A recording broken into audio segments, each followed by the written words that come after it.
Sri Kuberan TV நேயர்கள் அனைவருக்கும் திண்டுக்கல் ஹரியன் சர்மாவின் பணிவான வணக்கம். இப்போ நம்ம 29/3/2025 அதிகாலை 2:30 to 3 மணிக்குள்ள சனி பகவான் கிட்டத்தட்ட 2.5 வருடங்களுக்கு பிறகு கும்பராசியிலிருந்து பயிற்சியாகி மீன ராசிக்கு செல்ல போகிறார். அங்கே ஏற்கனவே 5 கிரகம் உட்கார்ந்துருக்கு. அது கூட சேர்ந்து 6 கிரகம் ஆயிரும். இதுக்கு முன்னாடி இந்த 6 கிரக சந்திப்பை பற்றி நம்ம 2019 நம்ம பல விஷயங்கள் எல்லாம் பேசியிருக்கிறோம். இப்போது இது போன்ற சூழ்நிலையில் இந்த சனிப்பெயர்ச்சி சஞ்சாரத்தினால் என்னென்ன நடக்கும், எந்தெந்த ராசிக்காரர்களுக்கு நன்மை தீன்மைகள் எப்படியெல்லாம் இருக்குங்கிறத பற்றி என் கூட கலந்துரையாடல் பண்ணுறதுக்கு கரூர் ஆஸ்ட்ரோ மணிமேகலை அவர்களும் பரமத்திவேலூர் திரு சந்திரன் அவர்களும் ஈரோடு திருமதி கனிமொழி அவர்களும் கரூர் திருமதி சந்திரா வரதராஜ் அவர்களும் வந்திருக்காங்க. எல்லாருமே ஜோதிட வல்லுநர்கள். அவங்கெல்லாம் தங்களோட அபிப்பிராயங்களை உங்களுக்கு எல்லாருமே கூட பகிர்ந்துப்பாங்க. பொதுவாகவே இந்த கிரக பயிற்சினாலே பல விஷயங்கள் வெளியே வருதுங்கனால தயவுசெய்து எந்த மக்களுமே எதை பற்றியும் பயப்பட வேண்டியதோ கலவரப்பட வேண்டிய அவசியங்கள்லாம் எதுவும் கிடையாது. இது ஒரு எச்சரிக்கை உணர்வு தான் நாங்கள்லாம் பண்ணுறது. அதில் சொல்ல விஷயங்கள் என்ன அப்படின்னா, நல்லது நடக்குது ஒரு பக்கம் இருக்கட்டும், ஏதாவது ஒரு பாதிப்புன்னு இருந்தால் அந்த பாதிப்புல நம்ம எப்படி தப்பிச்சுக்கலாங்கிறதுக்கு எல்லாருமே பரிகாரம் சொல்லுவாங்க. எல்லாருமே ஜோதிடர்கள் எல்லாரும் நல்ல பரிகாரங்கள்லாம் சொல்லுவாங்க. இப்போ இந்த சூழ்நிலையில் சனி பகவான் மீனத்தில் இருந்துக்கிட்டு, அதுவும் குருவோட வீடு, குருவோடைய நட்சத்திரம் பூரட்டாதி 4ஆம் பாதம், அதில் இருந்துக்கிட்டு அந்த நட்சத்திராதிபதி ராசியாதிபதி ஆகிய குருவை சனி பகவான் 3ஆம் பார்வையாக பார்க்குறாரு. கூட இருந்த ராகு 11ஆம் பார்வையாக பார்க்குறாரு. இதை பற்றி ஏற்கனவே சில வீடியோவில் நம்ம சொல்லியிருக்கிறோம். இருந்தாலும் ஒரு முறை ஞாபகப்படுத்துவது சரியாக இருக்கும்னு நினைக்கிறோம். அப்போ அவங்க இருக்கிறது பூரா கடல் ராசி. ஆனால் அந்த ராசியின் அதிபதியான குரு இருக்கிறது நில ராசி. இந்த நில ராசியில் இருக்கக்கூடிய குரு பகவானை ராகுவும் சனி பகவானும் சேர்ந்து பார்ப்பதால் கடல் சீற்றம் வருமா, இல்லை நிலநடுக்கம் வருமாங்கிற ஒரு 2 தன்மை இருக்கு. என்ன வேணாலும் நடக்கலாம். நாம் எச்சரிக்கையோட இருக்கிறதா நல்லது. அதுக்கு இறை வழிபாடுகள் எவ்வளோ இருக்குது, அது நம்ம பதிவுகளை நம்ம பார்ப்போம். இப்போ அந்த சனி பகவானும் ராகு பகவானும் சேர்ந்துக்கிட்டு அதை மாத்திரம் பார்க்கல, ரெண்டும் 7ஆம் பார்வையாக கன்னிராசியை அவர் பார்க்குறார். அதே சமயத்தில் சனி பகவானுக்கு 10ஆம் பார்வை ஒன்று உண்டு. அது ஒரு தனித்தன்மை. இங்கே 2 இடத்த இவங்க 2 பேரும் சேர்ந்து பார்க்கக்கூடிய ஒரு தன்மை இருக்குது. நிலராசியை பார்க்குறாங்க, குருவை பார்க்குறாங்க, 7ஆம் இடத்தில் கேதுவை பார்க்கிறார்கள். அந்த ராசிக்கு 7ஆம் இடம், மீன ராசிக்கு 7ஆம் இடத்தை. அது கிட்டப்ப மகர லக்னத்தை அந்த நிகழ்வு நடக்குது. அது மகர லக்னம் பாக்கியஸ்தானம். கன்னி ராசி மகர பாக்கியஸ்தானம். அப்போ இதனால் இந்த ராசிக்காரர்களுக்கு ஏற்படக்கூடிய விளைவுகளை பற்றி நாம் எல்லாரும் இங்கே நம்ம பகிர்ந்தளிக்க போகிறோம். முதல்ல நிலநடுக்கம் வர்றதுக்கு சந்தர்ப்பங்கள் இருக்கிறது. கடல் சீற்றங்களும் வரலாம். மழை, அதீத மழை, காலம் தவறிய மழை பெய்வதனாலும் சில பாதிப்புகள் ஒரு சந்தர்ப்பங்கள்லாம் இருக்கிறது. இது போன்ற சூழ்நிலையில் இந்த குரு பயிற்சி மே மாதம் 14ஆம் தேதி நடக்குது. கிட்டத்தட்ட ஒரு 48 நாள் இந்த தன்மை இருந்துகிட்டே இருக்கும். சனி ராகுடைய பார்வை குருவுக்கும் இந்த ரிஷபத்திற்கும் கன்னிக்கும் இருக்கும். இப்படிப்பட்ட தன்மையில நம்ம என்னன்னா, எங்கேயுமே சனியோட பார்வை எப்படிங்கிறது நான் சொல்ல வேண்டிய அவசியம் எல்லாத்துக்கும் தெரிஞ்ச விஷயம் தான். அப்ப ராகுவோட சேர்ந்து பார்க்கும்போது ஒரு விஷத்தன்மை இருக்கத்தான் செய்யும். தொற்று நோய்கள் பரவுவதற்கு சந்தர்ப்பங்கள் இருக்கு. ஏற்கனவே நம்ம கொரோனா பத்தி எல்லாம் 2019 நம்ம பேசியிருந்தோம். தொற்று நோய்கள் வருவதற்கு சந்தர்ப்பங்கள் இருக்குது. தேவையற்ற மழையினால், நீர் தேங்குவதனால், கொசுக்களின் தொல்லையினால பல நோய்கள் பரவுவதற்கு சாத்தியக்கூறுகள் இருக்கின்றன. ராசியாதிபதி குருவை இவங்க 2 பேரும் பார்க்கணும்னா, குருங்கிறது போதிக்கும் தன்மைன்னு சொல்லுவோம். மத போதகர்கள், மதத்தின் பெயரால் வியாபாரம் செய்பவர்கள், தன்மையை மாற்றி பேசக்கூடிய எங்களை போன்ற ஜோதிடர்கள், ஆசிரியர் பணி செய்பவர்கள், இவர்களுக்கு எல்லாமே கண்டிப்பாக பாதிப்புகள் இருக்கும். பொதுமக்கள் அதிகமாக கடனை நாடி செல்வார்கள். காலபுருஷனுக்கு 6ஆம் இடம் கன்னிராசி. இப்போ தேவையில்லாம இப்போ ஃபைனான்ஸ் கம்பெனிக்காரங்கெல்லாம் சர்வசாதாரணமாக சொல்றாங்க, உட்காருங்க 2 நாள்ல உங்களுக்கு 80 லட்சம் ரூபா சேங்ஷன் பண்றேன், பிசினஸ் லோன் பண்றேன். பர்சனல் லோன் வேணுமா, ½ அன் ஹவர்ல ஏஜென்ட் கிட்ட பேசிட்டே இருப்போம், உங்க அக்கௌண்ட்ல பணம் ஏறிலாம் சொல்லுவாங்க. இதுக்கெல்லாம் முக்கியத்துவம் கொடுக்காம ரொம்ப அவசியமா இருந்தா மற்ற மக்கள் கடன் வாங்குங்க, இல்லைன்னா பாதிப்புகளை சந்திக்க வேண்டியது வரும் கண்டிப்பா. அதனால கடன் வாங்கி ஒரு காரியத்தை சாதிக்கணும்னு செய்யாதீங்க. எல்லாமே திட்டமிடக்கூடிய வேலை. ஆனால் நோய் வருவது, மரணம், இது திட்டமிட்டு நடக்கூடியது. அந்த நேரத்துக்கு மேல் கடன் வாங்க வேண்டிய வரலாற்றுல இருக்கு. அப்போ அவங்களுக்கு அந்த தன்மையை அறிந்து நாங்கள் கடனை வாங்குங்க. ஆடம்பரத்திற்காகவோ, கார் நல்ல ஹை குவாலிட்டியா கார் வாங்குறதுக்காகவோ, 2 வீலர் வாங்குறது, இந்த மாதிரி எல்லா இதுக்குமே நீங்க கடன் வாங்குறது இறங்கினீங்க அப்படின்னா அந்த மக்களுக்கு பாதிப்பு இருக்கத்தான் செய்யும். நிலராசியில குரு இருக்கிறார், அந்த நிலராசி 2 பேரும் பார்க்குறாங்க அப்படின்னா சாலை விபத்துக்கள் அதிகமாக இருக்க சந்தர்ப்பங்கள் இருக்கின்றன. இந்த தன்மையில் புறமே சனி ராகு அந்த குருவை பார்ப்பார். இந்த ராசியாதிபதியும் குரு தான். சனி ராகு சஞ்சரித்திருக்கக்கூடிய பூரட்டாதி நட்சத்திரத்தின் அதிபதியும் குரு தான். அதனால சில பாதிப்புகள் வருவதற்கு சந்தர்ப்பங்கள் இருக்கின்றன. சற்று எச்சரிக்கை உணர்வோடு நடந்து கொண்டால் மக்கள் தங்களுக்கு ஏற்படக்கூடிய பாதிப்புகளில் இருந்து தங்களை பாதுகாத்துக் கொள்ளலாம். இனி ராசி ரீதியாக என்னுடன் வந்திருக்கும் அனைத்து ஜோதிட வல்லுநர்களும் தங்கள் பங்களிப்பை அளிப்பார்கள். நன்றாக கேட்டுக்கொள்ளுங்கள். சந்தேகம் இருக்கும் பட்சத்தில் நீங்க கமெண்ட்ல போடுங்க. இண்டிவிஜுவலா நம்பர் இருக்கு மேடம், இதில் நீங்க பேசியிருந்தீங்க, இதுக்கு என்ன மேடம் அர்த்தம், நான் இண்டிவிஜுவல் அவங்களுக்கு நீங்க ஃபோன் பண்ணி கேட்கலாம். அவங்க கண்டிப்பா பதில் சொல்லுவாங்க. நாம் தொடங்கலாம். மீனராசினார்களே, 7 நாட்டு சனியில் இருந்து விடுபடல, இதுல ஜென்மச்சனி வேற வந்துருச்சு. என்னத்த செய்ய, கடல்ல போய் முங்கினா அலைகள் கரையில் தூக்கி போட்டு விட்டுருது, முடியல, திணறக்கூடிய ஒரு காலகட்டம். அதுல என்ன அன்னைக்கு என்ன நிறைய கிரகங்கள் உட்கார்ந்துருக்கு. தண்ணியில கண்டம் சொல்லுவாங்க இல்லையா, அந்த கதை தான். தண்ணியில கண்டம்னு பார்த்து மழை தண்ணியில போகும்போது பார்த்து எச்சரிக்கையோட போக, வயறுகிற அந்து கிடந்துச்சுன்னா ஷாக் அடிச்சிடும். மழை காலத்தில் சற்று எச்சரிக்கையுடன் பயணிப்பது மீனராசிக்காரருக்கு நன்மை தரும். போதாம் வரைக்கும் அந்த ராசியாதிபதி குரு வேற முயற்சி ஸ்தானத்திலிருந்து மாறி அர்த்தாசம குருவா போறாரு. கையில் உள்ள கையிருப்பு கரையதற்கு உண்டான சாத்தியக்கூறு இருக்குன்னா இருக்கிறதுலயே சற்று கொஞ்சம் அதிகமான பாதிப்புன்னு சொன்னா அந்த மீனராசி தான் நம்ம சொல்ல முடியும். அவரோட தன்மையில தான் இருக்குது. எச்சரிக்கையோடு செயல்பட வேண்டிய தன்மையில் மீனராசிக்காரர்கள் இருக்கிறார்கள். ஏற்கனவே பட்டுட்டு இருக்கோம். இதுவரைக்கும் ஒருத்தன் கம்பால் அடிச்சாலே இப்போ அருவாளால் அடிப்பான். அந்த மாதிரி தன்மைகள் தான் உங்க மீனராசிக்காரர்களுடைய நிலைமை இப்போ போயிட்டு இருக்கு. இது பயமுறுத்துற விஷயம் இல்லை. ஆன்மீக வழிபாடுகள் உங்களை தெளிவை அடைய செய்யும். ஏன்னா நீங்க ஏற்கனவே உங்க ராசியாதிபதியே குருங்கிறதே ஒரு இறைத்தன்மை கொண்ட விஷயம்தான். கடல் கடந்து பயணம் செய்வர்கள் சற்று எச்சரிக்கையோடு இருப்பது சால சேர்ந்தது. இருந்தாலும் நம்ம சக ஜோதிடர்கள் என்ன சொல்றாங்கன்னு பார்க்கலாம்.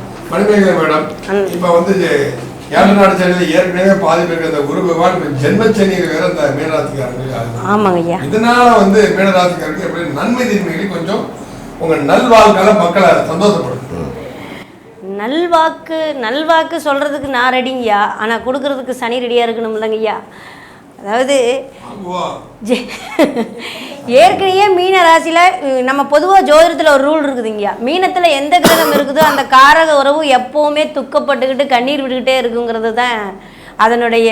அதாவது இந்த தண்ணிக்குள்ளே மீன் அழுதா கரையில் இருக்கிறவங்களுக்கு தெரியாதும்பாங்க. அந்த மாதிரி அவங்களுடைய துக்கத்தை தனக்குள்ளேயே அடக்கி கொண்டுட்டு போயிட்டு இருக்கிறது மீன லக்னத்துக்கு உண்டான ராசிக்கு உண்டான ஸ்பெஷாலிட்டி.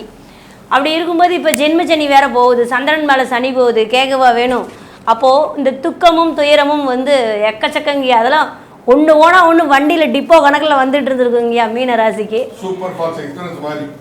ஆமாம், வந்து எக்ஸ்பிரஸில் இது சூப்பர் ஃபாஸ்ட் எக்ஸ்பிரஸ் மாதிரி வந்துட்டு இருக்குங்கய்யா. இப்போது ஜென்மத்துக்கு வேற போகுது அப்படிங்கும்போது இவங்க ரொம்ப ஒரு இப்போ நீங்கள் பாஸ்போர்ட்டுக்கு இது எடுத்து வெளிநாடு போகிற மாதிரி இருந்தால் தாராளமாக போயிடலாம் இங்கே இருக்கிறத விட. ஏன்னா 12ஆம் அதிபதி 12ஆம் அதிபதி வந்து ராசிக்கு வர்றதுனால எங்கேயாவது தூர தேச பிரயாணம் இது வந்து நம்ம இதுன்னு சொல்லுவோம். யாத்திரைகள் போகிறது கூட சிறப்பான ஒரு விஷயமா இருக்குது. காசி ராமேஸ்வரம் அந்த மாதிரி போயிட்டு வர்றது கூட இந்த ராசிக்கு ஒரு என்ன சொல்கிறது கஷ்டங்களை போக்கிக்கிறதுக்கு உண்டான, ஏன்னா பிரயாணம் தானே அந்த 12ங்கிறது தூர தேசம் தானே. இங்கே தெரியாது இல்லைங்கய்யா, அது ஒரு விஷயம். அப்போ பாஸ்போர்ட் விசா தடையாகிறவங்களுக்குலாம், ஏன்னா 7ஆம் இடத்தை பார்க்குதுங்க இல்லையா, 12ல் உட்காந்து 7ஆம் இடத்தை பார்க்குது. விசா கிடைக்கலன்னு சொன்னவங்களுக்குலாம் இப்போ விசா கிடைக்கிறதுக்கு உண்டான வாய்ப்பு 3ஆம் இடத்தை பார்க்கறதுனாலங்கய்யா அவங்களுக்கு பாஸ்போர்ட் விசா தடையெல்லாம் இருந்ததுன்னா கூட அந்த தடை தாமதங்கள்லாம் வந்து ஈஸியாக போகிறதுக்கெல்லாம் கிளிக்கு ரக்கா ஈஸியாக முளைச்சிட்ற மாதிரி இப்போ பாஸ்போர்ட் விசாலாம் கிடைக்கும். வெளிநாடு போகிறவங்கெல்லாம் போகலாம். இதில் என்ன அப்படின்னா மீனத்தை பொறுத்த வரைக்கும் இந்த ராசிக்கு 10ஆம் இடத்தையும் பார்க்கும், தொழில் ஸ்தானத்தையும் பார்க்கும். இப்போ அடிஷ்னல் பிஸ்னஸ்லாம் வரும். அடிஷ்னல் பிஸ்னஸ் வருதுன்னா இந்த ஏற்கனவே நம்ம போகிற ஒரு வடிவேல் சொல்லுவார்ல, டேய் நான் கண்ணு முன்னு தெரியாமல் போயிட்டுருக்கேன், குறுக்க எவனும் வந்துடாதீங்கடா அப்படின்பறல, அந்த மாதிரி அப்படி போயிட்டு இருக்கிற இடத்துல இன்னும் சைடு பிஸ்னஸ்லாம் எடுத்தாங்க அப்படின்னா சுமைகள் அதிகரிச்சுக்கிட்டாங்கன்னா பிரச்சனையாகும் இல்லையா. அதெல்லாம் கொஞ்சம் ஜாக்கிரதையாக இருக்கணும். நல்ல வாக்கு சொல்கிறது அப்படிங்கிறத விட இந்த இடத்துல கொஞ்சம் எச்சரிக்கைப்படுத்த வேண்டியது நம்மளுடைய கட்டாயமாகவும் இருக்குது இல்லையா. 3, 7, 10ங்கிற இடம் ரொம்ப முக்கியமான இடம் இல்லைங்கய்யா. தன்னுடைய முயற்சியில் தடங்களாகும், மனசு சோர்வடையும். மனசு சோர்வடையும் போது சோம்பேறித்தனம் வருது, மனசு சோர்வடையுது, அடிக்கடி சளி பிடிக்குது. அப்படிங்கும்போது நமக்கு அடுத்து போய் என்ன வேலை பார்க்கலாங்கிற திங்கிங் இருக்காது. நம்ம உடம்புக்கு என்ன தேவைங்கிறது கூட நமக்கு தெரியாது, ஒரு டேஸ்ட்டு கூட தெரியாது சளி பிடிச்சா. அந்த மாதிரி தான் வாழ்க்கையில் ருசி ஒரு 2.5 வருஷத்துக்கு தெரியாது. கொஞ்சம் எச்சரிக்கையாக இருங்க. இதற்கு வழிபாடு அப்படின்ற ஒரு விஷயம் பார்த்தீங்கன்னா அர்த்தநாதீஸ்வரர் வழிபாடு எனக்கு சிறப்பாக தெரியுங்கய்யா. ஏன்னா பொதுவாகவே மீனம் அப்படிங்கும்போது அங்கே உத்திரட்டாதி ரேவதி இதெல்லாம் பார்த்தீங்கன்னா அர்த்தநாதீஸ்வரருடைய வழிபாடு அவங்களுக்கு பொதுவாகவே எப்போவுமே ஒரு சிறப்பை தரக்கூடிய மீனராசிக்கு ஒரு தெய்வம் அப்படின்னீங்கன்னா திருச்செங்கோடு அர்த்தநாதீஸ்வரர் 100% பரிகாரமாக இருக்குங்கய்யா இவங்களுக்கு. ரொம்ப நல்லது, அருமையாக சொல்லியிருக்கிறீங்க. ஏன்னா ஏற்கனவே மீனராசிக்கு எடுத்துட்டா மேடு வரப்பு ஊருக்குள்ள இருக்கிற ஒரு சாத்தியமாக பூஜை நடக்கூடிய தெய்வ வழிபாடு தான் பண்ணணும். ஏன்னா அது குருவோட ராசிங்கிறதுனால வந்து அதுக்கு அர்த்தநாதீஸ்வரர் வந்து ஒரு அற்புதமான ஒரு விஷயம் சொன்னால் அது மிக ஆகாது. ஏற்கனவே அது பெண் ராசி, கடல் ராசி, இது எல்லாமே அதில் இருக்கிறது. நல்ல அற்புதமான செய்தி சொல்லியிருக்கீங்க. இப்போ அதே மாதிரி இப்போ கடுமொழி மேடம், உங்களுடைய அனுபவத்தில் இந்த கும்பராசி மீனராசிக்கு கும்பராசி அதிபதியாக வர்றாரு, ஜென்மச்சனியாக வர்றாரு, இதனால் ஏற்படக்கூடிய விளைவுகள் சொல்லுவாங்க. மீனராசி நேயர்களுக்கு நான் சொல்றது என்னன்னு பார்த்தீங்கன்னா, அதாவது உங்களுடைய 11, 12 குடைவர் உங்களுடைய ஜென்மத்துக்கு வராரு. இப்போ அது வந்து ஒரு கடல் ராசி. அப்போ உப்பு தண்ணியை யாருனால எடுத்து குடிக்க முடியுமா? குடிக்க முடியாது இல்லையா. அப்போ அவங்க அதனால பார்த்தீங்கன்னா அவர்களால மற்றவர்களுக்கு தான் பிரயோஜனம். எப்பவுமே பார்த்தீங்கன்னா உபயராசினா சொல்லவே வேண்டாம். அது பர்டிகுலராக இந்த மீனராசி வந்து ஹெல்பிங் டெண்டன்சி வந்து அதிகமாக இருக்கும், மற்றவர்களுக்கு தான் ரொம்ப உபயோகமான ராசியும் கூட. இப்போ இந்த ஜென்ம சனி அப்படிங்கிறப்ப வந்து பார்த்தீங்கன்னா இவங்க உடல் ரீதியான விஷயங்களில் வந்து ரொம்ப கவனம் செலுத்தணும். அதே மாதிரி யார் மேலேயும் அளவுக்கு அதிகமான பாசத்தை காட்டாமல் இருக்கிறது இந்த காலகட்டம் வந்து ரொம்ப சிறப்பு. ஏன் கேட்டிங்கன்னா அந்த பிரிவை வந்து நமக்கு தாங்கிக்கக்கூடிய வல்லமை இந்த காலகட்டம் இருக்காது. ஏன்னா நமக்கு வந்து 3ஆம் பார்வையாக பார்க்கறதுனால ஒரு எந்த ஒரு விஷயத்துக்கு காரியங்கள் ஒரு மன சோர்வு ஏற்படும். அதனால் கொஞ்சம் வந்து இந்த காலகட்டம் எந்த நட்புகள் ஆகட்டும், உறவுகள் ஆகட்டும், நம்ம குடும்ப உறவுகள், அந்நியர்கள் யாராக இருந்தாலும் சரி, நம்ம வந்து கொஞ்சம் கவனமாக இருக்கிறது இந்த காலகட்டம் ரொம்ப நல்லது. இன்னொரு விஷயம் என்னன்னு பார்த்தீங்கன்னா இவர்கள் வந்து 3ஆம் இடம், 7ஆம் இடம், 10ஆம் இடம் இந்த 3ஐயும் சனி பகவான் பார்க்குறாரு. அப்போ 3ஆம் இடத்தை பார்க்குறாரு அப்படிங்கிறப்ப முயற்சி ஸ்தானம் எடுத்துக்கலாம், சகோதர ஸ்தானம் எடுத்துக்கலாம். இப்போ இந்த சகோதர வழி உறவுகள்னால இவர்களுக்கு கொஞ்சம் பண விஷயத்தில் கொஞ்சம் கவனமாக இருக்கணும். ஏன்னா சகோதர உறவுகளுக்கு பணம் ஹெல்ப் பண்ணக்கூடிய சூழ்நிலைக்கு இவர்கள் தள்ளப்படுவார்கள். அதனால பார்த்தீங்கன்னா இவங்க கண்டிப்பாக அந்த உதவியை செஞ்சுதான் ஆகணும் அப்படிங்கிற நிலைமைக்கு தள்ளப்படுவாங்க.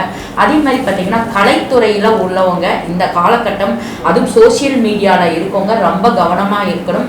தேவையான பிரச்சனைகளும் கெட்ட பெயர்களும் வருவதற்கு வாய்ப்புகள் இருக்குது. ரொம்ப எச்சரிக்கையாக இருக்கணும்.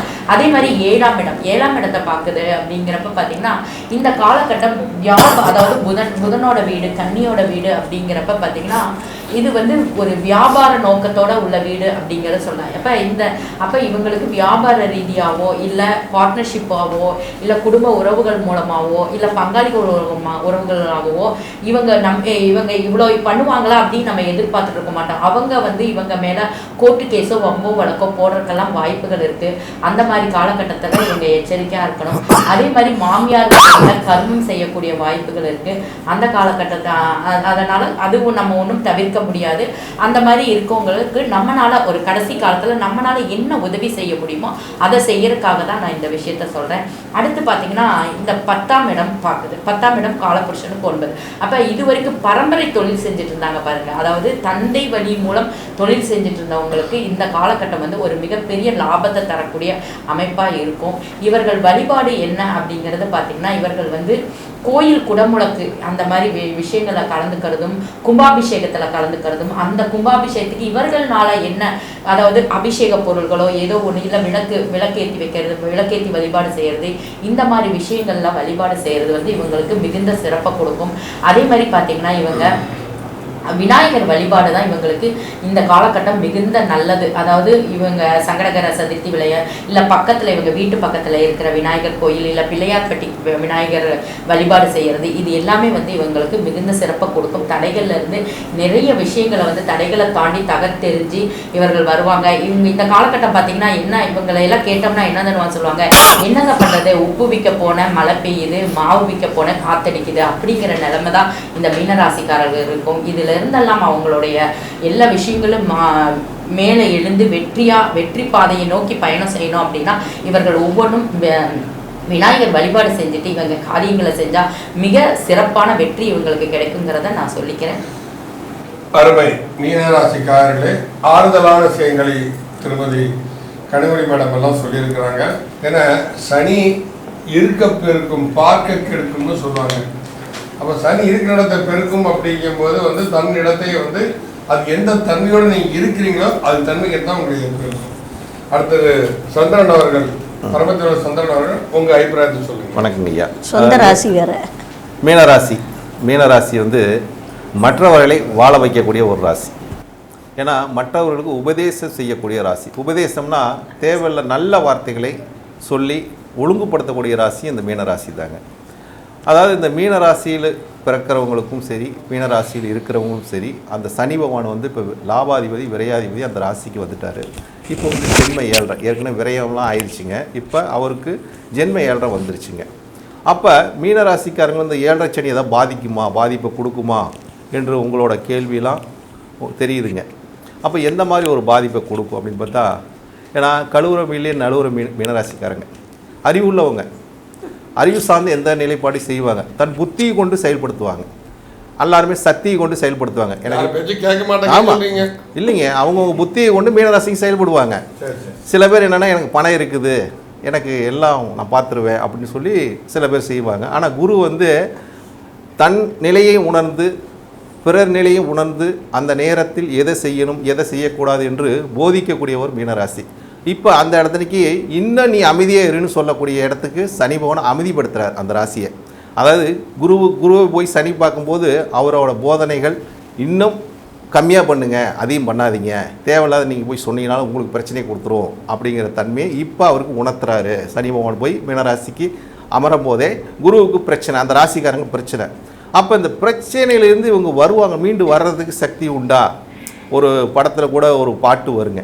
அந்த பாட்டு என்னென்னா, கடலில் எழும்புற அலைகளை கேளடி ஓமானே, மீனவர் படுகின்ற அவதியை கூடிடுவோமானே, கடல் தண்ணி கரிக்குது காரணம் இருக்குது ஓமானே, உடல் விட்ட வேர்வைகள் கடலில் கலக்குது, அதனால அந்த பாதிப்பு கொடுக்குது, கடல் தண்ணி கற்கிது, அந்த நிலையை அது கொடுக்குது. அதாவது மீனராசிக்காரர்களுக்கு எவ்வளோ பாதிப்பு வந்தாலும் அதுலேருந்து மற்றவர்களுக்கு அவங்களுக்கு பாதிப்பு கொடுக்க மாட்டாங்க. அந்த பாதிப்பை அவங்க உணர்ந்து அதிலிருந்து செயல்பட்டு அந்த கடலிலிருந்து முத்தை எடுக்கக்கூடியவர் தான் மீனராசிக்காரங்க. அதனால் இந்த 7.5 சனி பற்றிலாம் நீங்கள் கவலைப்படாதீங்க. உங்களுக்கு ஜென்மச்சனி வந்துருச்சு, உடல் ரீதியாக பாதிப்பு கொடுக்கும், பிரச்சனையை கொடுக்கும். ஏன்னா மீனராசிக்காரங்களுக்கு ஒரு விஷயத்துக்கு பல நேரம் ஆராய்ச்சி பண்ணக்கூடியவர்கள், பல நிலையை உணர்ந்து செயல்படக்கூடியவர்கள் மீனராசிக்காரங்க. அதனால் உங்கள் ராசியிலும் இந்த சனி பகவான் பார்வை பாருங்கள், தன்னோட முயற்சி ஸ்தானத்தை பார்க்குறாரு, 3ஆம் இடத்தை பார்க்குறாரு. அப்போ 3ஆம் இடம் என்ன, உங்கள் முயற்சியை ஒரு டைமுக்கு 4 டைம் 5 டைம் பண்ணுங்க. அந்த இடம் என்னங்க, அந்த இடத்த வந்து இப்போ குரு பகவானோட சஞ்சாரம் செய்கிறார். அப்போ சனி வந்து குருவை பார்க்குறாரு. அப்போ பொருளாதார நிலை, அதாவது பணம், குரு என்றால் பணம், பண விஷயத்தில் கையாளுவது மிக கவனத்தோடு செயல்படுங்க. அப்போ தான் உங்களுக்கு வேறு எந்த பிரச்சனையும் நீங்கள் தப்பிச்சுக்கலாம். அடுத்து அந்த சனி பகவானோட பார்வை எங்கே போகிறது, உங்களோட பாதக ஸ்தானத்தை பார்க்குது, 7ஆம் இடம். அப்போ உங்களுக்கு நண்பர்களால் பாதகம்லாம் இந்த காலகட்டத்தில் வராதுங்க, கண்டிப்பாக 100% வராதுங்க. பாதகத்தை சனி பகவான் பார்க்குறாரு. அப்போ நீங்கள் வந்து நண்பர்களால் பாதகத்தில் கூட்டு பிஸ்னஸ் தாராளமாக செய்யலாம் இந்த காலகட்டத்தில். அதனால் உங்களுக்கு பாதிப்பு வராது. ஏன்னா பாதக ஸ்தானம் சனி பகவான் பாதகம் கிடக்கு. அதே மாதிரி தொழில் ஸ்தானத்தை சனி பகவான் பார்க்குறாரு. மீனராசிக்காரங்க இந்த காலகட்டத்தில் தொழிலில் உங்களோட கவனத்தை முழு மூச்சாக செஞ்சீங்கன்னா தொழிலில் லாபத்தை இரட்டிப்பாக தன்மையாக்கக்கூடிய தன்மை உண்டு. வேறு எதாவது அதிர்ஷ்டத்துக்கு இது நம்பிடாதீங்க, லாபம் வந்துடும்னு அதில் கிடைக்காதுங்க. தொழில் கவனத்தை செலுத்தினா மீனராசிக்காரங்களுக்கு ஆரோக்கியமான வாழ்க்கையும் தனக்கு உண்டாகும். ரொம்ப அருமையாக சொன்னீங்க. எந்த மாதிரி நடந்துக்கணும்ட்டு அற்புதமான விஷயங்கள் தான் ஆலய வழிபாடு கண்டு. பொதுவாகவே மீனராசிக்காரங்களாம் என்ன செய்யணும்னா, எங்கே கோவிலில் விசேஷம் நடந்தாலும் விழா நடந்தாலும் தண்ணீர் பந்தல் அமைத்து நீர்மோர் நீங்கள் தருவது, பயணத்தை சென்று கொண்டிருக்கும் யாத்ரீகர்களுக்கு தண்ணீர் பாட்டில் வாங்கி கொடுக்குறது, இதெல்லாம் வந்து ரொம்ப ஒரு அற்புதமான ஒரு விஷயம். ரொம்ப அருமையாக சொன்னாங்க. எல்லாருமே வந்து எல்லா ராசிகளுக்குமே பொதுவாக வந்து பாதிப்புகள் இருந்தாலும் அந்த பாதிப்பிலிருந்து வெளிவருவது எப்படி அப்படிங்கிற விஷயத்தை எல்லாருமே சொல்லியிருக்கிறாங்க. ஏன்னா இங்கே ஒவ்வொருத்தரும் ஒவ்வொரு மாதிரி பரிகாரம் சொல்கிறாங்களேன்னு நீங்கள் நினைக்கக்கூடாது. ஏன்னா அவங்களுக்கு ஒரு தனிப்பட்ட அனுபவங்கிறது உண்டு. அம்மா வடிக்கிறாங்க சாதம், 4 குழந்தைகள் உட்காந்து சாப்பிட்றாங்க. ஒருத்தர் வந்து அதில் உப்பு அதிகமாங்க, ஒருத்தர் உப்பே காணாதுப்பாங்க, ஒருத்தர் காரம்பாங்க, ஒருத்தர் காரம் இல்லையாங்க, ஒரு அற்புதமான டேஸ்டாக இருக்கும்பாங்க. ஏன்னா அது அவங்க தனிப்பட்ட அனுபவம். அதை போட்டுதான் அந்த ஜோதிடர்களுக்கும் வந்து அவங்கவுங்க அனுபவத்தை தான் வந்து ஒரு பிராய்ச்சி சொன்னேன். இந்த மாதிரி நான் பிராய்ச்சி செஞ்சேன், இந்த கோயிலுக்கு நான் போனேன், எனக்கு இந்த காரியம் எனக்கு வெற்றியை தந்தது, நீங்களும் பயன்படுத்துங்க அப்படின்னு அவங்க தங்கள் அனுபவத்தை சொல்லும்போது அது மாறுபட்ட பரிகாரங்கள் வரத்தான் செய்யும். இதெல்லாம் வந்து நம்ம வந்து ஜோதிக்கிறதுக்கு ஒன்றும் இல்லை. அதனால தான் எனக்கு 4 பேர் சேர்ந்து அவங்க மனசில் என்ன பரிகாரம் படுது, என்ன சொல்லணும் அப்போ அவங்களுக்கு தோணுது, அது மூலம் ஒருத்தருக்கு நல்லது நடக்கும். அந்த நல்லது நடக்கணுங்கிற எண்ணத்தில் தான் வந்து இப்போ இன்றைக்கு நம்ம வந்து எல்லாரும் பற்றி பேசணும்.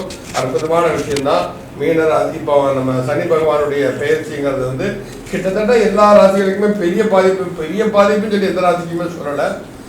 ஒரு சில ராசிகளுக்கு நம்ம சொல்லியிருந்தாலும் மற்றபடி இந்த சனி பயிற்சிங்கிறது வந்து அவர் கடல் ராசியில் செல்வதால் நீங்கள் எல்லாருமே ஆன்மீக சிந்தனையோடு செயல்பட்டால் உங்களுக்கு பல விஷயங்கள் மோட்சம் கிடைக்கும். மோட்சம் என்றால் இறப்பு என்று எண்ணக்கூடாது. மோட்சம் என்றால் கடலில் இருந்து மோட்சம், நோயிலிருந்து மோட்சம், பிரச்சனையிலிருந்து மோட்சம், பந்துக்களின் தன்மையிலிருந்து கொஞ்சம் முக்தி, இது மாதிரி விஷயங்கள்லாம் இருக்கு. ஆனால் எல்லாமே நிவர்த்தியாய் நேர்மையான ஒரு சீரான வாழ்க்கை வாழ்வதற்கு சனி பகவான் இந்த ஜென்ம கர்மகாரகன் பரிபூர்ணமாக துணை புரிகிறான் என்பதை சொல்லிக்கொண்டு இந்த வீடியோவை நாங்கள் நிறைவு செய்கிறோம். மீண்டும் ஒரு நல்ல பதிவில் உங்களை சந்திப்பதில் நாங்கள் பெருமை சொல்கிறோம். நன்றி, வணக்கம். ஸ்ரீ குபேரன் டிவியை பார்த்தமைக்கு நன்றிகள். மேலும் இது போன்ற தகவல்களை தெரிந்து கொள்ள ஸ்ரீ குபேரன் டிவியை சப்ஸ்கிரைப் செய்யுங்கள். மறக்காமல் பெல் ஐக்கானை கிளிக் செய்யுங்கள்.